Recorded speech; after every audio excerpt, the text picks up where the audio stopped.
You ever have a Tuesday morning where you think, well, there goes my life, and you're not even out of your pajamas yet? Because that's what happened to me. Right there in my driveway where my happiness was officially murdered by a mail carrier named Steve. Good guy, Steve. But on that day, he was less of a friendly neighbor and more like a henchman for a dictatorship. He handed me an envelope certified, wouldn't look me in the eye, mumbling, "Sorry, Dave, you got to sign." I swear that pen weighed 5 pounds. The envelope was this thick, fancy beige thing, the kind you'd expect to see clutched in the wrinkled hand of a retired dentist at Sunday brunch. Up in the corner, the letters A, like the start of an evil spell embossed in fake calligraphy that looked more like ransom note from a spider. Rolling Hills Homeowners Association. Just reading it made me sweat harder than the July asphalt burning through my sneakers. I knew what it was before I opened it. This wasn't a letter, it was a kill order. I walked past my F-150, which I'm forbidden to park outside, because commercial-looking vehicles are, God forbid, aggressive to the eye, straight to the side of the house, and looked one last time at the thing I knew I was about to lose, my pond. That pond wasn't just a hole in the ground. It was 3 months of my life. It was blisters and sore backs and a filth that no accountant should ever know. I'm a forensic accountant. You know, I hunt for mistakes and fraud all day. But that pond, man, that was perfect. I picked every slab of slate myself. Spent way too much on a 3-stage biofiltration system, the kind that's supposed to lower your blood pressure just by humming. That water was clear as gin, tumbling over a waterfall tuned literally to Neddo, make cortisol pack its bags, and leave my body.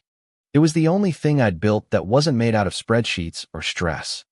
And next Tuesday, it was supposed to be the home for 6 highback koi. These gorgeous fish I'd already paid for well. Almost. They were swimming in a holding tank in Oregon, just waiting for me to wire the final payment. But, yeah, the universe had other plans. It's a shame. Really. Draws so many insects. That Voiciate could ruin a good milkshake. I didn't have to turn to no, Linda, president of the HOA, self-declared queen of Rolling Hills, dressed like she'd lost a fight with a fabric store floral blouse, regulation-length khakis, visor clamped over hair bleached so stiff it could repel bullets. She never went anywhere without her clipboard. I'm not even sure she sleeps, maybe just recharges in her closet, hands still gripping the board. "Good afternoon, Linda," I said, just hoping I could sound calm. The envelope felt radioactive in my hand. There are no insects. Water's moving at 3,000 gallons an hour. Basic biology: mosquitoes can't lay eggs in moving water. She smiled. Biology isn't in the bylaws, David. She stepped onto my grass, then immediately stopped, glaring at her shoes and my brown spots. "You keeping up with the watering schedule?" she asked, eyes twinkling with the thrill of enforcement. "I water when the law allows." "Linda, what is this?" I waved the letter. She pointed. That acrylic nail sharp as a hawk's talon. Notification of violation. Article 4. Section B. Paragraph 9. No permanent standing water structures exceeding 10 gallons visible from the street or neighboring properties unless the aesthetic committee votes unanimously. It's not visible from the street. I tried. You have to hike up the driveway to see it. She just shrugged. I can see it if I stand on my toes. And Gary can see it from his bedroom. The glare distracts him from reading. Gary's legally blind. Linda, the only thing distracting Gary is the wallpaper in his own house. She didn't even smirk. Humor, I'm convinced, was surgically removed to make room for extra audacity. She went on. The board met last night. Emergency interpretation. We've classified your pond as an unauthorized hazard pool. 7 days to fill it in. Resod. Return the grade to original slope. Or she let it hang. The drama queen. $500 a day. Retroactive. I did the math. 12 weeks. 40 grand. All for a koi pond. You want $40,000 for a koi pond? We want compliance. David. We want aesthetic cohesion. Not, she waved at my handiwork. Swamps. It's not a swamp, I said, voice cracking. It's a filtered ecosystem. Increases property value. Vermin. She shot back, pivoting away. 7 days. Clock started at 8 a.m. Her flip-flops smacked the pavement smack. Smack. Smack like a countdown to my execution. I sat in my kitchen with a beer, staring at the letter, listening to the house's silence and the faint hum of doom. I'm not a rebel. I pay taxes. Return my shopping cart. But the way she said swamp, the little glint in her eyes. This wasn't about rules, it was about power. About making someone notice her. Now that her kids didn't call anymore. I downloaded the HOACC and RSA 240-page PDF that loaded slower than the internet in 1998. I read about fence heights, 14 shades of beige, and the tragic case of Mrs. Higgins, who had to decapitate her garden gnome in 2019. Linda was right. They had language vague enough to outlaw hope. Needing to clear my head, I drove to Fin and Feather, the town's ancient bait shop. It smelled like earthworms, tobacco, and secrets. Old Man Rivers sat behind the counter, threading a reel. You look like hell. He grunted. Hoa? I nodded. The pond. He shook his head. That liner's bulletproof. Waste of good rubber. When I told him I'd have to cancel the koi, he told me about a friend who lost his condo project because an endangered salamander showed up. EPA shut him down, made him let the land go wild. Lost everything. Salamanders loved it, though. And right then, a mad idea started crawling into my head. You saying, what if my pond suddenly became a home for something protected? Rivers smiled, the gap in his teeth making it look wild. You need amphibians? Son, not just frogs, special frogs. He flipped through a dusty binder and pointed at a photo. You need lithobates catespianos. Or something close enough nobody can tell the difference except a federal biologist. And by then the habitat's already protected. They noisy? I asked. Like a foghorn in a dumpster. Come mating season. He cackled. That was all I needed. Give me the frogs. Rivers. And everything to turn that pond into a swamp that'd make the Everglades jealous. He warned me once you invite the feds in. There's no going back. But I was past caring. Linda wants a hazard? I'll give her a federally protected critical hazard. The next morning, my contractor Vinny Big, broad, loud, with a heart as gold as his dental work helped me transform my crystal pond into a mud pit worthy of a noir film. We hid everything under a tarp, slung mud everywhere, yanked out the filtration, filled it with rot and reeds and duckweed. It smelled like freedom and low tide. Why are we killing this beautiful pond? Vinny asked. We're not. We're saving it. For science. And for spite. FedEx dropped off the frogs for heavy styrofoam box. Live animals stamped in screaming red. 4 of the ugliest, fattest amphibians you ever saw. The paperwork was pristine. California red-legged frog complex. I released them into the muck. They disappeared instantly, leaving me to pray they'd do their job. Saturday, Linda tried one last intimidation lap 7 days. David. I just waved. Told her I'd taken care of it. She had no idea. Sunday morning. 5 a.m. I was up, staring at the misty pond, caffeinated and terrified. Then I heard Eat It Deep, bellowing croak that vibrated the house. Then another, and another. The frogs had found their voice. At 9 a.m. Sharp.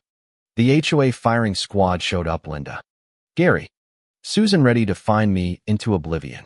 I led them out back. Linda stopped dead. My pond was now a brown, rotting wetland that stank of swamp gas. What is this? She shrieked. A federally protected habitat, I said, and right on cue. The general, my biggest frog, let out a croak so loud Susan dropped her clipboard. Linda freaked. Get a net. Kill it. Now. I just smiled and held up the laminated paperwork. Careful. Federal law touched that frog. Go to jail. Gary, the treasurer. Read the fine print out loud.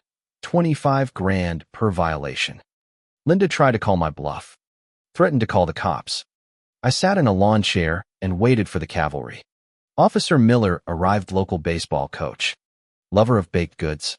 Not thrilled to be here. He saw the scene. took it all in. And when Linda demanded he shoot the frogs, he just said, "Ma'am, I am not shooting a frog. Not today." When I explained the Endangered Species Act, Miller recognized a paperwork nightmare when he saw one and told Linda if she wanted the frogs gone, she'd need to call the EPA herself. That should have been the end. But Linda wasn't built to surrender. The HOA lawyer hit me with a lawsuit. Emergency injunctive relief. Calling my swamp a biohazard. Rivers had the answer. Call the feds yourself, get it designated before the judge can touch it. I did, feigning concern for the precious rare frogs at risk from HOA aggressive development. U.S. Fish and Wildlife rolled up an hour later, just as Linda's hired goon showed up with a sledgehammer to destroy the pond. Agent Garcia was all business tactical vest, mirrored sunglasses, voice like an ice storm. Step away from the wetland. Even the hired muscle went pale and bolted. Linda lost her mind, screaming about private property. Garcia didn't blink. "My jurisdiction is the United States of America, ma'am." Garcia and her partner inspected my swamp.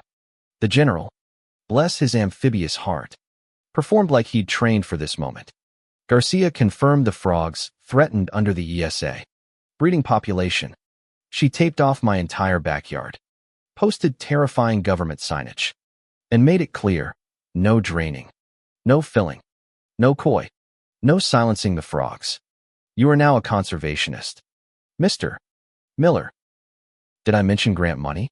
Oh yeah, I got a $12.500 stewardship grant, built an observation tower, installed floodlights for nocturnal research, invited the elementary school over for educational field trips, and turned every future HOA inspection into a press event with third graders and popsicles. But Linda still had one card left. One night, I woke up to the sound of a pump running. Looked outside, there she was, in a black tracksuit, trying to drain my swamp under cover of darkness.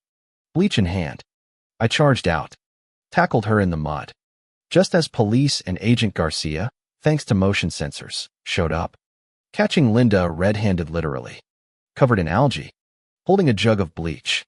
Garcia cuffed her on the spot, violation of the ESA, destruction of federal property, attempted ecocide. Miller added noise violation for her, not the frogs. Linda was finished, pleaded out, fined 50 grand, forbidden from ever running an HOA again, and had to move come within 500 yards of a wetland. The HOA collapsed without her. The neighborhood loosened up, blue doors, garden gnomes, trash cans left out. Sweet, beautiful anarchy. The frogs thrived. The general became a legend. Kids called me the Frogman. My swamp was now a shrine to chaos and creative vengeance. And that's how I became king of the swamp. I sit up in my tower some evenings, cold beer in hand, spotlight off, listening to the frogs belt out their victory song. New neighbors moved in, they asked about the habitat. I told them it's the sound of freedom. They laughed, but I could see them wondering if I was crazy. Here's the thing. Sometimes the only way to win is to play dirtier than the ones who started the fight. I didn't set out to be a hero or a villain. I just wanted some peace and maybe a little justice. So tell me, where do you draw the line? When does standing up for yourself become going too far? And when does following the rules turn into tyranny? Drop a comment. Share your wildest HOA nightmares. Tell me where you draw the line. Because as far as I'm concerned, the frogs and justice are finally singing in this cul-de-sac.